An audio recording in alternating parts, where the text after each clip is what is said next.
So in there, office generated, self-generated. So that's where you're gonna mark as with an X, whether the client was generated by you, by your own efforts, or if the office gives you that client for you to work. Because again, that will be the difference on the split, whether it's 100% or not. So far so good with office generated, self-generated? Okay. And then sales price. So let's just to use round numbers, 100,000. So this is how much the property sold for. And then the commission percent, whether it's 2.5% or 3%, or the full 6% or 5%. So let's do the 2.5. So you'll see, it goes 3%. No, but it actually stays at 2.5. And for some reason, the Excel, it will calculate it based on that 2.5%, not at 3%. Understand? Oh, yeah, we can fix it. Oh. And then in here, you're gonna put whether or not, let's say if you're representing the buyer, you most likely gonna be deducted an MLS fee. I don't know if you guys have seen on the MLS, if you're representing the buyer, they take, the listing agent usually takes, I don't know, $295, $395. So if you're representing the buyer, then you have to minus $295. So far so good? Do we know what an MLS fee is?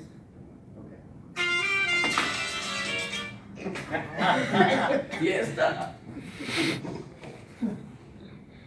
And again, if you are representing the seller, then you have to put plus, because you as a listing agent should be charging that MLS fee to the other agent. If you're not, then you're losing money. What about if the agents are from the same company? There's just, Yeah, because some company, they don't let you charge it if buyer's agent belongs to. so, You're still charging, huh? correct, so, well, there's still keep in mind, there's still the transaction fee, the $395. So it's, it'll, what are you doing? Fixing this. So it's, the $295 will come out from the buyer's agent regardless. Okay. Yeah. There you go. It's a Listo. So it won't mess up the formula? control say so it keeps it. It doesn't mess up the formula, It right? won't- You look back.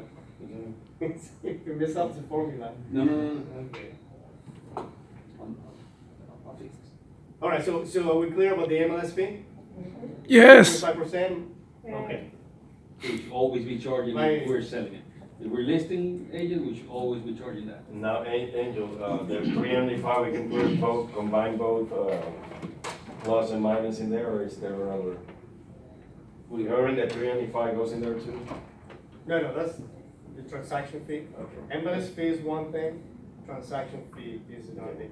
The MLS fee is charged to the buyer's agent. Oh, I know how that works, but it says commission percent minus or plus, so if it's minus, or let's say it's plus, you're doing a salary, it should be plus If it's plus, 295 and 395, both figures in there or no? it's gonna be plus when you representing the seller. I understand, so, but then, let's say I charge them 395, Mhm. goes to 295, so I gotta put both figures in there or no?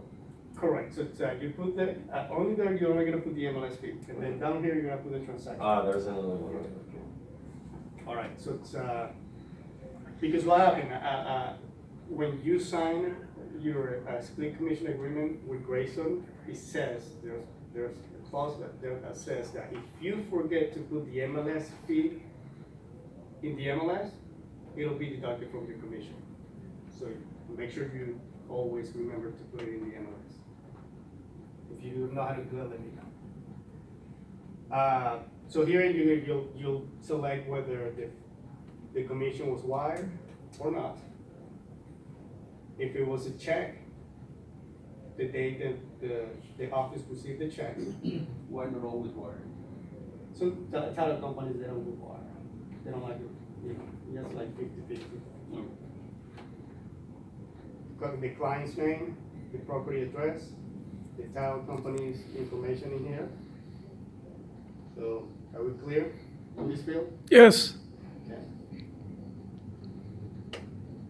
And here, again, you select whether you represented the seller or the buyer or if it's a tenant. So in this case, it's the buyer, because we are deducting, right? All right, so it's, here it'll show the commission minus the MLS fee. So here, if you're in 100% commission, then it'll change. So let's say you're not 70% because, you know, the office gave it to you, then that amount will change down here.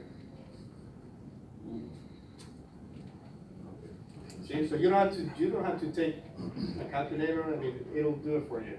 You can use a calculator if you want to make sure it's correct, but. All right, so this is what people get a little bit confusion. So here, total transaction fee to agents.